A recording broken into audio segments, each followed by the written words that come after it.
For advertisement, call 8125893028. Our Gmail maxtvtelugu@gmail.com. Max TV ప్రేక్షకులకు నమస్కారం. ఈ రోజు మనతో పాటు ఉన్నారు వనజారావు క్విక్ మ్యారేజెస్ నుంచి వనజారావు గారు. నమస్కారం మేడం. నమస్తే అమ్మా. ఎలా ఉన్నారు మేడం? సూపర్ గా ఉన్నాను మేడం. మీరు అన్నట్టు ఇందాక ఎక్స్ట్రావర్ట్ గా ఉండే అమ్మాయిలేమో మ్యారేజ్ కి ముందే ఇన్ని క్వశ్చన్లు అడుగుతున్నారు, పుట్టబోయే బిడ్డకి ఏం పేరు మాట్లాడుకుంటున్నారు. కొంతమంది ఇట్లా ఇంట్రోవర్ట్ గా కొంచెం మంచిగా వద్దు మనని బాగా చూసుకుంటే చాలు అనుకున్న అమ్మాయిలు, అంటే ఇక తల్లిదండ్రులు కుదిర్చారు పెళ్లి చేసుకుందాం అనుకున్న వాళ్ళకమ్మా ఇలాంటి ఇప్పుడు మీరు ఇప్పుడు చెప్పిన ఒక భయంకరమైన సంఘటన ఏదైతే ఉందో ఇలాంటివి జరుగుతున్నాయి. మరి ఇలాంటి సందర్భాల్లో లవ్ మ్యారేజ్ అంటే ముందు తెలిసి ఇలాంటి క్వశ్చన్స్ అన్ని సరే ఇంతలా అడగకపోయినా ముందు తెలిసి చేసుకోవడం మంచిది అంటారా, లేకపోతే అంటే అసలు లవ్ మ్యారేజ్ కి అరేంజ్డ్ మ్యారేజ్ కి డిఫరెన్సెస్ ఏంటమ్మా? మంచి క్వశ్చన్ వేసారమ్మా. ఇప్పుడు లవ్ మ్యారేజ్ అనేప్పటి 3-4 days బ్యాక్ ఒక అమ్మాయి వచ్చింది, డివోర్సే అండి అనేసి. ఏ పిల్లలు ఉన్నారమ్మా అంటే 2 పిల్లలు ఉన్నారండి అనింది. వాళ్ళు 10th క్లాస్ నుంచి లవర్స్ అట. 10th క్లాస్ నుంచి లవర్స్. ఇంజనీరింగ్ అయిపోయింది, US లో పోయి MS చేశారు. అప్పుడు కూడా వాళ్ళు 2 చక్కగా రూమ్ లోనే ఉన్నారు. వాళ్ళ ఫ్రెండ్సే, వాళ్ళు ఫ్రెండ్స్ కంటే లవర్స్ అనే చెప్పచ్చు. అట్లా ఒకళ్ళనొకళ్ళు వదలకుండా ఉన్నారు. మ్యారేజ్ అయిపోయాక అప్పుడు తెలిసిందండి అతని విషయం నాకు.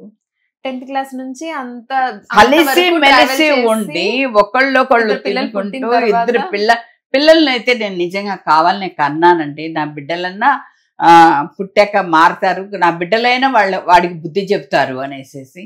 బిడ్డలు పెద్ద అయ్యేది ఎప్పుడు, అబ్బాయికి బుద్ధి చెప్పేది ఎప్పుడు? ఇదంతా సినిమాలో లాగా మగమగత సినిమాలో లాగా ఉంది కదమ్మా. నా బిడ్డ బుద్ధి చెప్తాడా అనేసి నా భర్తకు అనేసి. ఏంటమ్మా ఇది అని అంటే వాడు అసలు స్వరూపం అప్పుడు తెలిసిందండి. పెళ్ళయ్యాక తెలిసింది. మళ్ళీ US లో MS చేసేటప్పుడు కూడా తెలియట్లేదా మీకు? తెలియట్లేదండి.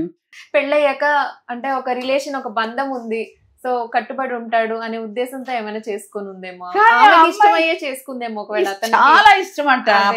తల్లిదండ్రులు ఏమన్నారు, సరే 2 కలిసి చదువుకుంటున్నారు కదా, మనం ఏం చేయలేము. ఇప్పుడు ఈ మధ్య వస్తున్న సినిమాలు కూడా అలాగే చిత్రం మేము చేసామండి. రీసెంట్ గా రంగ్ దే మూవీ ఏదో ఉంది, అందులో వాళ్ళు చిన్నప్పటి నుంచి ఫ్రెండ్స్, తర్వాత అతని గురించి అతను ఇష్టపడలేదని తెలిసినా కూడా పెళ్లి చేసుకొని తర్వాత మారుతాడులే అనే ఉద్దేశంతో. అదంటే సినిమా స్టోరీలు చివరి క్లైమాక్స్ లో మారినట్టు హీరో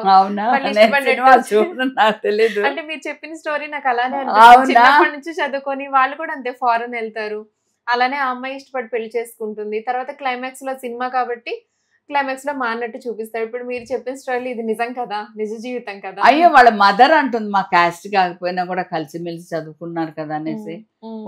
ఫోన్లే అనేసి వాళ్ళది BC క్యాస్ట్ అయినా కూడా మేము కాంప్రమైజ్ అయిపోయామండి.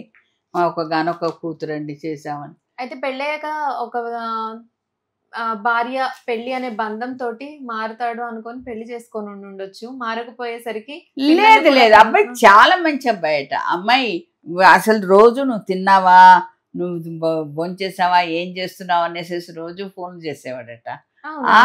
అంత ప్రేమగా ఉండేవాడట. చేసుకున్న తర్వాత ఇంక అక్కర్లేదు, మీ ఆస్తులు అంతా రాయించి తెచ్చేసేసి ఇంకెందుకు, నువ్వు ఒక్కదనమే కదా కూతురు, ఇప్పుడు ఎందుకు ఆస్తి కోసం మళ్ళీ వాళ్ళకు గొడవలు స్టార్ట్ అయిపోయి.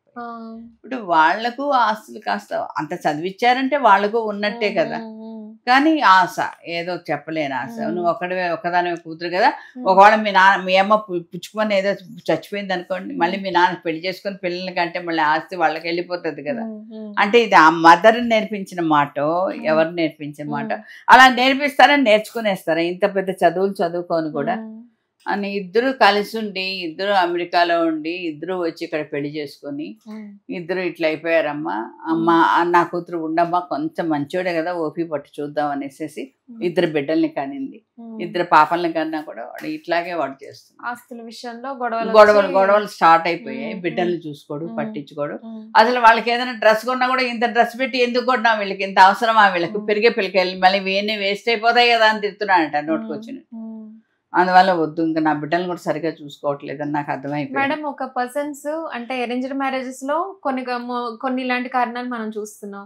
లవ్ మ్యారేజెస్ లో ఎప్పటి నుంచో తెలిసిన వాళ్ళు పెళ్లి చేసుకున్నా పెళ్ళైన తర్వాత అసలు స్వరూపం తెలిసింది అని ఇలా అవుతున్నాయి కొన్ని. మరి ఇలాంటి సందర్భాల్లో రెండో పెళ్లి చేసుకునే వాళ్ళకి ఎలా ఉంటదమ్మా పరిస్థితి? రెండో పెళ్లి చేసుకునేవాడు పొరపాటున అడుసు తొక్కనేలా కాలు కడగదేలా అనేసేసి మాత్రం అలాంటి చెవులకి వెళ్ళడు.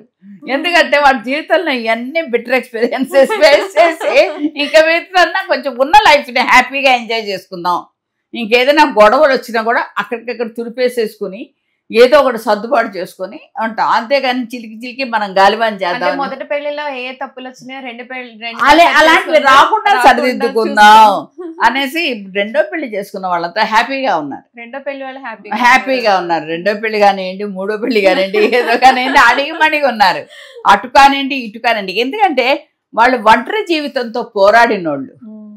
పెళ్లి అయ్యేంత వరకు, పెళ్లి మంచి మ్యాచ్ కుదిరేంత వరకు వాళ్ళు ఒక పెళ్ళిళ్ళకి వెళ్లకుండా, ఒక పేరెంటాలకి వెళ్లకుండా, ఎక్కడికి వెళ్లకుండా ఒక శూన్యత, అలా వాళ్ళు ఇంట్లో దిగ్గుళ్ళిపోతూనే ఉండేవాళ్ళు. మనం ఒంటరి అయ్యాం అనేసి. ఈనాడు ఒక లైఫ్ వచ్చింది, ఒక హస్బెండ్ వచ్చాడు, ఒక ఇంటికి ఇల్లాలైంది. అది ఆ అమ్మాయికి ఒక హ్యాపీనెస్. అతడిని భర్త కంటే దేవుళ్ళలాగానే చూసుకోవచ్చు, అతడు కూడా ఆమె దేవతలాగా చూసుకోవచ్చు అని నేను అనుకుంటున్నాను. కానీ ఎవరైనా సెకండ్ మ్యారేజెస్ వాళ్ళు మాత్రం చాలా హ్యాపీగా ఉన్నారు. ధన్యవాదాలు. సరేమ్మా.